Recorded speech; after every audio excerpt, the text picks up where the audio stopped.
اللہ الرحمن الرحیم۔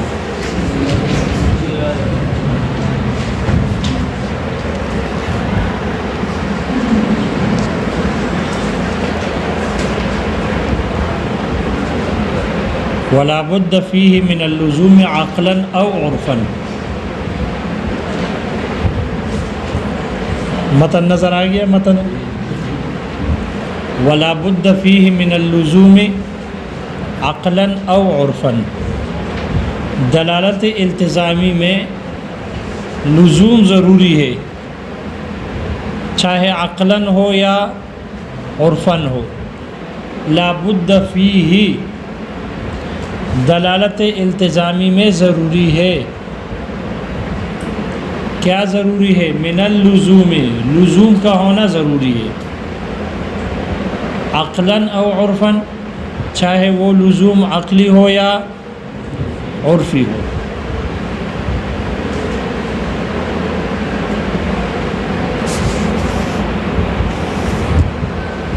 یہاں بظاہر اس پر اعتراض ہے،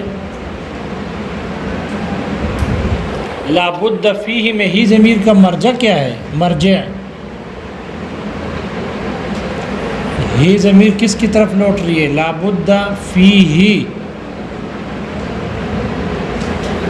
تو بظاہر سے پتہ چل رہا ہے کہ التزام ہے، کیونکہ پیچھے گزر گیا نا، وعلی الخارج التزام، اور خارج پر جو دلالت ہوتی ہے، وعلی الخارج التزام، خارج پر جو دلالت ہوتی ہے لفظ کی وہ التزامی ہے۔ پھر کہا ولا بد فیہ، اس التزام میں ضروری ہے، التزام میں ضروری ہے، کیا ضروری ہے؟ من اللزوم، لزوم کا ہونا، التزام میں لزوم ضروری ہے۔ التزام میں تو ویسے ہی لزوم ہوتا ہے، بھائی نماز پر کی التزام کرو، پڑھائی کا التزام کرو، التزام کرو یعنی اس میں تو لزوم ہے نا۔ پھر کیسے کہے کہ لا بد فیہ، التزام میں ضروری ہے، من اللزوم، لزوم کا ہونا، التزام میں لازم ہے، لزوم ضروری ہے۔ اس لیے اشکال ہو رہا تھا، شارح نے ہی ضمیر کا مرجع بیان کیا، مرجع کہ وہ صرف التزام نہیں ہے بلکہ دلالت الالتزام ہے، دلالت التزامی میں لزوم کا ہونا ضروری ہے، دلالت التزامی میں لزوم کا ہونا ضروری ہے۔ اشکال دور ہو گیا، ورنہ بظاہر عبارت پر کیا ہو رہا تھا؟ اعتراض ہو رہا تھا۔ پھر اس پر سوال ہوگا کہ آپ کو کیسے پتہ چلا کہ یہاں التزام دلالت کا لفظ ہے؟ متن میں تو ذکر نہیں ہے، متن میں تو مصنف نے ذکر کیا وعلی الخارج التزام، وہاں تو دلالت کا لفظ ہے ہی نہیں، اس لیے ہی ضمیر کا مرجع یہی ہے، التزام ہی ہے۔ آپ نے جو دلالت کا لفظ نکال دیا وہ کہاں سے ثابت پتہ چلا آپ کو؟ اس کا جواب دیے کہ شروع میں دلالت کا لفظ ذکر کیا ہے، شروع میں دلالت کا لفظ ذکر کیا ہے کہ دلالت اللفظ علی تمام ما وضع له مطابقۃ، اے دلالت المطابقت، وہاں مطابقی کے ساتھ دلالت کا لفظ ہے، وعلی جزئہ تضمن، اے دلالت التضمن، وعلی الخارج التزام، اے دلالت الالتزام۔ اس لیے چونکہ مطابقت کے ساتھ بھی دلالت کا لفظ ہے تو التزام کے ساتھ بھی کیا ہے؟ وہ جواب سمجھ میں آ گیا؟ دلالت التزامی، یہاں مصنف فرما رہے ہیں کہ دلالت التزامی میں لزوم ضروری ہے، چاہے وہ لزوم عقلی ہو یا عرفی ہو، لزوم ضروری ہے۔ لزوم کی تعریف انہوں نے کی ہے، لزوم کی تعریف جی تو پہلے چلے جاتے ہیں۔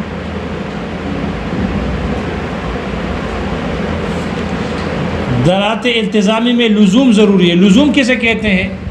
شارح نے لزوم کی تعریف کی ہے، کون الخارج بحیث، کسی امر خارج کا اس طور پر ہونا، یستحیل تصور الموضوع لہو کہ موضوع لہو کا تصور کرنا محال ہو بدون الخارجی، بدون ہی اے بدون الخارجی، اس خارج کے بغیر موضوع لہو کا تصور محال ہو، اس کو کہتے ہیں کیا؟ لزوم۔ جب ایک شے دوسرے شے کو لازم ہو تو جو شے لازم ہوتی ہے اس کو لازم کہتے ہیں، جس کو لازم ہوتی ہے وہ ملزوم۔ لازم اور ملزوم کے آپس میں جو تعلق اور نسبت ہے اس کو کہتے ہیں لزوم۔ لازم اور ملزوم کے درمیان جو نسبت اور تعلق ہے اس کو لزوم کہتے ہیں۔ لزوم یہی ہے موضوع لہو کا تصور جس خارج کے بغیر، لازم کے بغیر محال ہو۔ جب بھی آدمی موضوع لہو کا تصور کر لے ذہن فوراً لازم کی طرف جاتا ہے۔ موضوع لہو کے لیے وہ لازم اس کے ساتھ چمٹا ہوا ہو، جب بھی آدمی موضوع لہو کا تصور کر لے ذہن فوراً لازم کی طرف جاتا ہے۔ تو لزوم سمجھ میں آ گیا؟ ایک شے جو دوسرے شے کے ساتھ چمٹ جاتی ہے، چمٹنے والی شے لازم کہلاتی ہے، جس کے ساتھ چمٹتی ہے ملزوم کہلاتا ہے، اور ان دونوں کا آپس میں تعلق لزوم کا ہے۔ اس طور پر کہ جب بھی آدمی اس ملزوم کا تصور کرتا ہے جو موضوع لہو ہے فوراً ذہن لازم کی طرف جاتا ہے۔ اس نے موضوع لہو کا تصور یعنی ملزوم کا تصور لازم کے بغیر محال ہو، اس کو کہتے ہیں لزوم، اس کو کہتے ہیں لزوم۔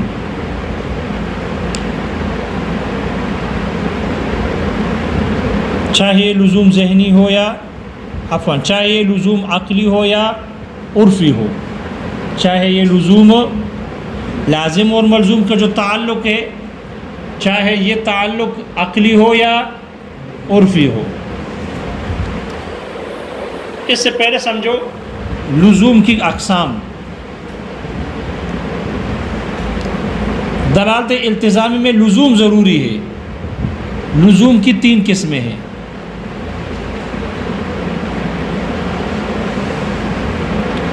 لزوم ماہیت یا لازم ماہیت، لزوم خارجی یا لازم خارجی، لزوم ذہنی یا لازم ذہنی کہو۔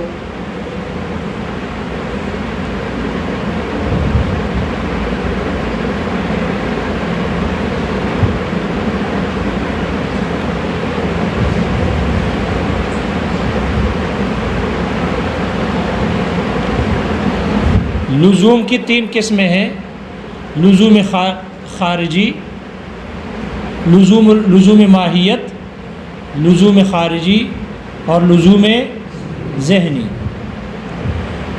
لزوم ماہیت یا لازم الماہیت اس لازم کو کہتے ہیں کہ جس میں ایک شے جس میں لازم ملزوم کے ساتھ چمٹا ہوا ہو، جس میں لازم ملزوم کے ساتھ ملا ہوا ہو، جس میں ایک شے دوسرے شے کو لازم ہو، چاہے خارج میں ہو یا ذہن میں ہو، چاہے خارج میں ہو، جس میں لازم ملزوم کی ماہیت کے ساتھ ملا ہوا ہو، ملزوم کے ساتھ ملا ہو یعنی اس کی ماہیت کے ساتھ ملا ہوا ہو، چاہے خارج میں ہو یا ذہن میں ہو۔ تم ملزوم کو خارج میں دیکھو تو اس کے ساتھ لازم ملا ہوا ہوگا، تم ملزوم کا تصور کر لو تو اس کے ساتھ لازم ملا ہوا ہوگا۔ تو لزوم الماہیت یا لازم الماہیت اس لازم کو کہتے ہیں یا اس لزوم کو کہتے ہیں جس میں لازم ملزوم کے ساتھ چمٹا ہوا ہو یا ملزوم کو لازم ہو مطلقاً، چاہے خارج میں ہو یا ذہن میں ہو۔ کالزوجیۃ للاربعۃ، جیسے 4 کے لیے جفت ہونا، زوجیہ للاربع جیسے 4 کے لیے جفت ہونا لازم ہے۔ دیکھو جفت ہونا لازم کس کے لیے لازم ہے؟ 4 کے لیے، 4 کے لیے جفت ہونا لازم، تو 4 کیا بن جائے گا؟ ملزوم ہو۔ تم ملزوم کو باہر خارج میں دیکھو، جہاں 4 ہوگا وہ کیا ہوگا؟ جفت ہوگا. اور چاہے تم ملزوم کا چار کا تصور کرو، اس کے لیے جفت ہونا لازم ہے، اس لیے کہ یہ جفت ہونا اربع کے ماہیت کے لیے لازم ہے. اس کو کہتے ہیں لزوم الماہیت یا لازم الماہیت. اور لازم الماہیت سمجھ میں آ گیا.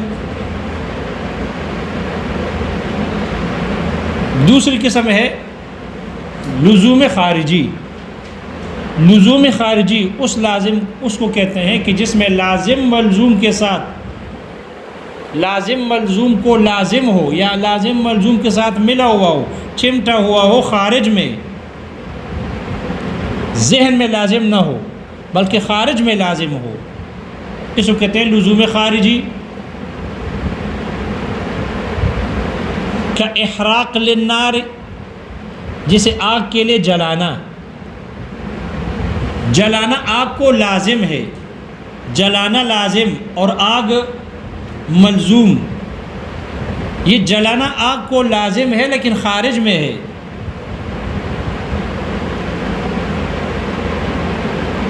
یا جیسے کہ اغراق للماء، پانی کے لیے ڈبونا یہ لازم ہے،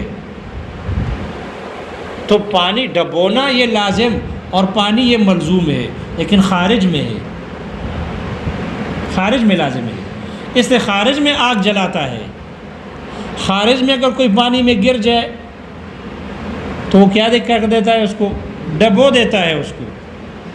خارج میں لازم ہے، ذہن میں لازم نہیں ہے. اس سے کہ ذہن میں کوئی آدمی آگ کا تصور کر لے تو ذہن جل جاتا ہے، نہیں جلتا. معلوم ہو یہاں احراق للنار یہ خارج میں آگ کو لازم ہے، ذہن میں لازم نہیں ہے. وہ لزوم خارجی سمجھ میں آ گیا کہ جس میں لازم ملزوم کو خارج میں لازم ہو، خارج میں ان کے ساتھ ملا ہوا ہو، چمٹا ہوا ہو، ذہن میں نہ ہو. اور تیسری قسم ہے لزوم ذہنی کہ جس میں لازم ملزوم کے ساتھ ذہن میں ملا ہوا ہو، خارج میں نہ ہو. لازم ملزوم کے ساتھ ذہن میں چمٹا ہوا ہو، ملا ہوا ہو، لازم ہو، خارج میں نہ ہو. جیسے کہ قابلیت علم انسان یا صنعت کتابت کا انسان کے لیے لازم ہونا. بعض حضرات نے یہ مثال دی ہے، بعض شارحین نے یہ مثال دی ہے. انسان کے لیے علم کی قابلیت کا ہونا یا صنعت کتابت کا ہونا، انسان کے لیے علم کا ہونا یا کاتب کا ہونا یہ لازم ہے، لیکن یہ لازم ذہن میں ہے. اس لیے کہ جب بھی آدمی انسان کا تصور کرتا ہے تو اس کے لیے قابلیت علم کا ہونا یا صنعت کتابت کا ہونا لازم ہے، لیکن ذہن میں لازم ہے، خارج میں نہیں ہے. اس لیے کہ خارج میں لازم ہوتا تو پھر اس کے ساتھ قابلیت علم چمٹی ہوئی نظر آتی ہے ہر ایک کے ساتھ، حالانکہ نہیں ہے.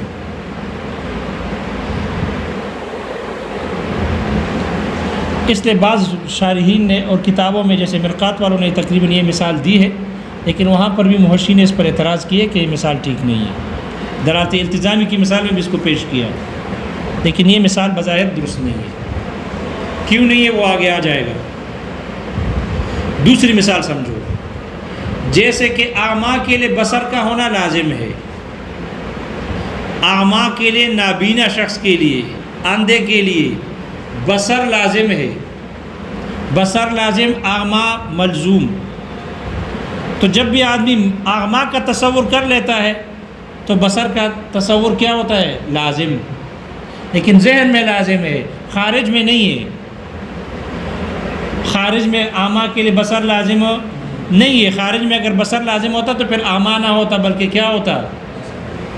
بینا ہوتا، نابینا نہ ہوتا. اس لیے خارج میں لازم نہیں بلکہ ذہن میں لازم ہے. کا تصور البصر للأعمى، جیسے کہ اعمیٰ کے لیے بصر کا تصور کرنا یہ لزوم ذہنی ہے. اس لیے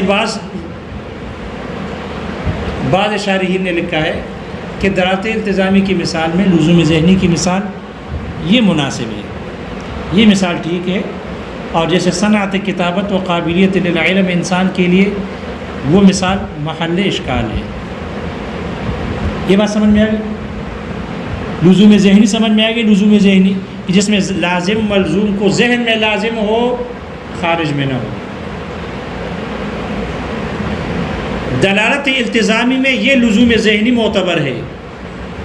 دلالت التزامی میں جو لزوم معتبر ہے، جو لازم معتبر ہے، وہ نہ لازم ماہیت ہے، لزوم ماہیت ہے، نہ ہی لزوم خارجی ہے، بلکہ لزوم ذہنی ہے۔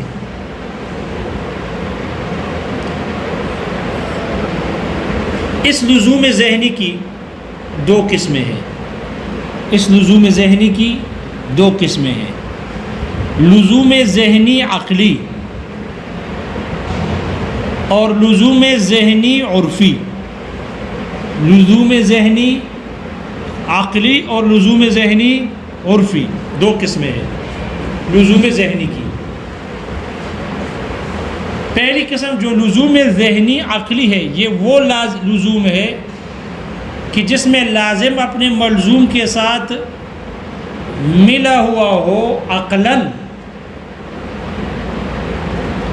جس میں لازم اپنے ملزوم کے ساتھ عقلاً ملا ہوا ہو، اور جس میں لازم اپنے ملزوم سے، لازم کا اپنے ملزوم سے جدا ہونا عقلاً محال ہو۔ لازم کا اپنے جس میں لازم اپنے ملزوم کے ساتھ عقلاً ملا ہوا ہو، اور لازم اپنے ملزوم سے اس کا جدا ہونا عقلاً محال ہو، ناممکن ہو۔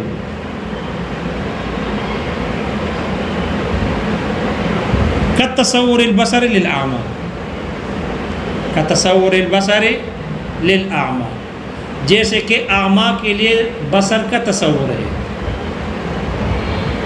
یہ ہے لزوم ذہنی عقلی، لزوم ذہنی عقلی۔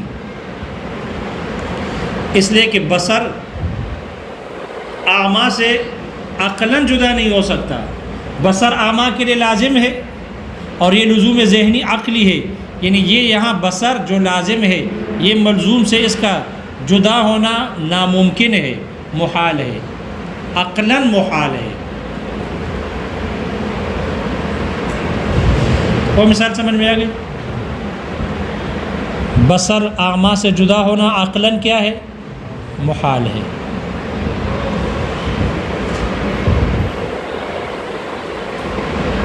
یہ ہے لزوم ذہنی عقلی۔ دوسری قسم ہے لزوم ذہنی عرفی، کہ جس میں لازم اپنے ملزوم کے ساتھ عرفاً ملا ہوا ہو۔ وہ لزوم ذہنی ہے کہ جس میں لازم اپنے ملزوم کے ساتھ عرفاً ملا ہوا ہو، اور لازم اپنے ملزوم سے جس کا جدا ہونا عرفاً محال ہو، عرفاً محال ہو، عقلاً محال نہ ہو، عقلاً ممکن ہو، عقلاً کیا ہو؟ ممکن ہو، لیکن عرفاً ناممکن ہو، عرفاً ناممکن ہو۔ اس کو کہتے ہیں لزوم ذہنی عرفی، لزوم ذہنی عرفی۔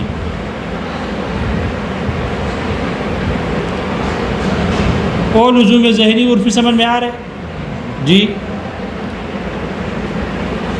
کالجود للحاتم، کالجود للحاتم الطائی، جیسے کہ حاتم طائی کے لیے سخاوت کا ہونا لازم ہے، سخاوت لازم، حاتم طائی یہ ملزوم،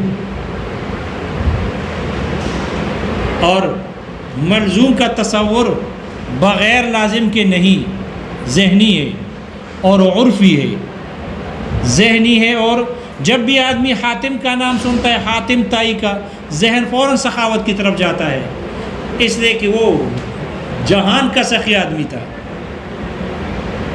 وہ جہان کا یعنی بلا کا سخی آدمی تھا، یعنی بہت سخی آدمی تھا۔ تو حاتم کے لیے سخاوت لازم، ذہن میں لازم ہے، اور عرفاً سخاوت حاتم سے عرفاً جدا ہونا محال ہے، لیکن عقلاً ممکن ہے۔ ایسا ہو سکتا ہے کہ حاتم طائی کی ذات موجود ہو اور سخاوت نہ ہو سکتا ہے، عقلاً ممکن ہے لیکن عرفاً ناممکن ہے، اس لیے کہ عرف میں جب بھی کوئی آدمی حاتم طائی کا نام سنتا ہے ذہن فوراً سخاوت کی طرف جاتا ہے، اس لیے ہمارے عرف میں بات مشہور ہے، جب بھی کوئی آدمی سخاوت کرتا ہے تو فوراً کہتے ہیں بڑا حاتم طائی بن رہے ہو، تو آیا ہے بڑا حاتم طائی بننے، خانقاہ کا مال تقسیم کر رہے ہو یہ تو خانقاہ کا ہے، آپ کو کس نے کہا کہ طلباء پہ تقسیم کر دو؟ خانقاہ کا مصرف الگ ہے اور مدرسے کا مصرف الگ ہے، وہ کچھ سمجھ میں آ رہا ہے؟ لزوم ذہنی کی دونوں قسمیں سمجھ میں آ گئی؟ دلالت التزامی میں خیال کرنا، دلالت التزامی میں جو لزوم معتبر ہے وہ نہ لزوم ماہیت ہے اور نہ ہی لزوم خارجی بلکہ لزوم ذہنی معتبر ہے، لزوم ذہنی، اب چاہے وہ لزوم ذہنی عقلی ہو یا عرفی ہو، لیکن معتبر لزوم ذہنی ہے، عقلی ہو یا عرفی ہو لزوم ذہنی معتبر ہے۔ دلالت التزامی میں لزوم ذہنی معتبر ہے، اور لزوم ذہنی کی مثال جو اکثر شارحین نے دی ہے وہ ہے کتصور البصر الاعمی، جیسے کہ اعمیٰ کے لیے بصر کا تصور ہے، دیکھو اعمیٰ کو بصر کا تصور لازم ہے، اعمیٰ کسے کہتے ہیں؟ اعمیٰ کہتے ہیں نابینا کو، اعمیٰ کا معنی ہے عدم البصر، اعمیٰ کا معنی ہے عدم البصر،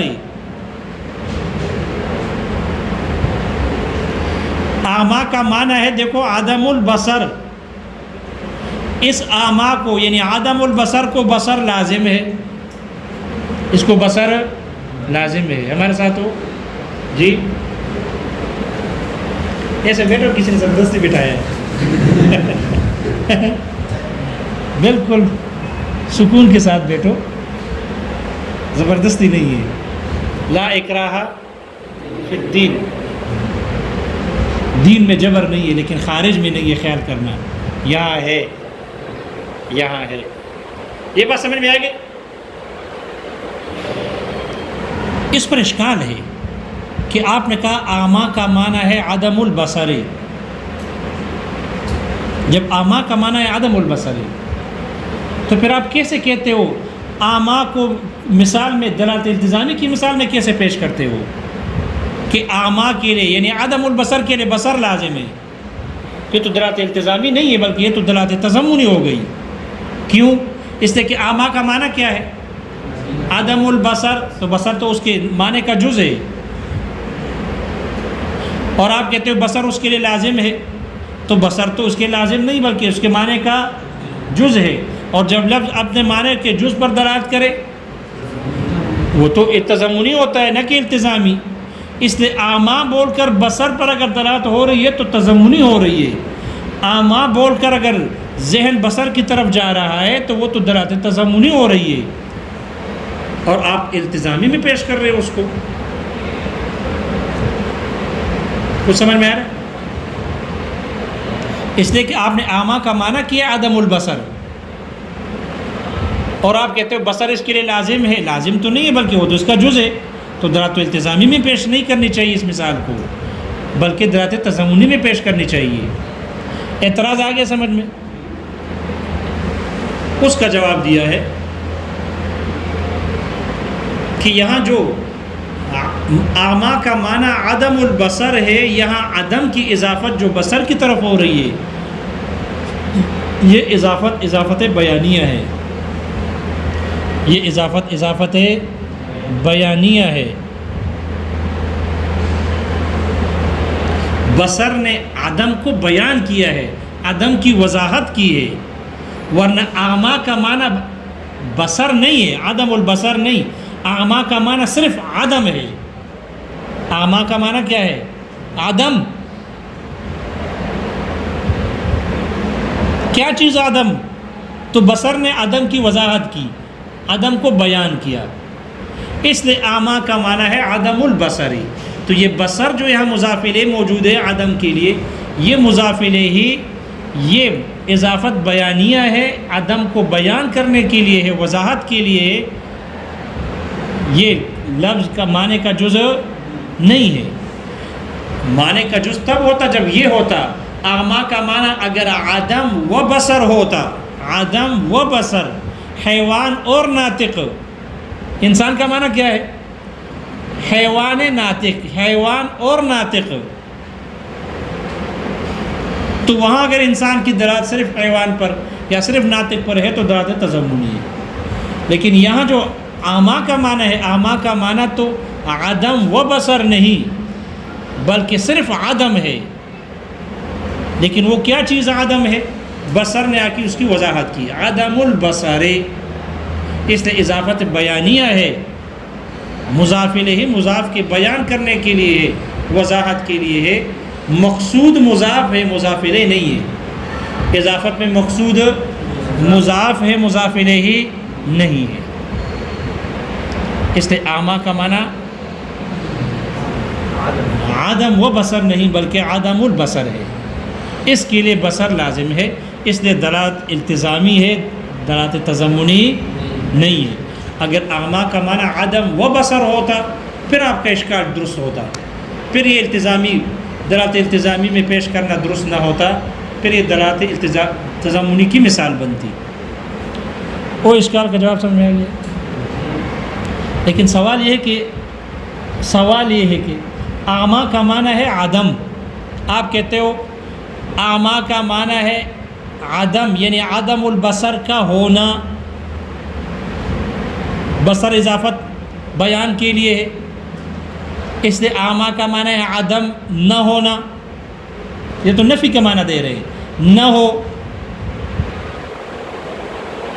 جس میں بصر نہ ہو وہ ہے نابینا اعمیٰ. اس بورڈ میں بصر ہے، یہ بھی تو عدم ہے نا، یہ بھی تو عدم ہے، اس کی بھی تو آنکھیں نہیں ہے، اس کی بھی تو بصارت نہیں ہے، تو یہ نابینا ہے. دیوار میں بصر ہے، یہاں بھی تو عدم ہے، عدم البصارت ہے یا عدم البصر ہے. تو کیا ہم بورڈ کو یا دیوار کو یا پنکھے کو یا کتاب کو ہم نابینا کہیں گے؟ کیونکہ عدم کا معنی نہ ہونا. تو جہاں پر بھی بصارت نہ ہو وہ کیا ہوگا؟ وہ کیا ہوگا؟ اس لیے کہ آپ نے اعمیٰ کا معنی کیا ہے عدم، یعنی عدم البصر، جس میں آنکھیں نہ ہو، جس کی بصارت نہ ہو، وہ ہے نابینا. تو بورڈ کی آنکھیں نہیں ہے، بصارت نہیں ہے، دیوار کی نہیں ہے، کتاب کی نہیں ہے، یہ بھی تو عدم ہے. اس کو نابینا کہیں گے؟ جی نہیں کہیں گے. آپ کے مطابق تو ہونا چاہیے کہ یہ بھی نابینا ہو. اعتراض سمجھ میں آ گیا؟ اس کا جواب دے رہے، اس کا جواب دیا ہے کہ عدم اعمیٰ کا معنی ہے عدم البصری. اعمیٰ کا پورا معنی سمجھو.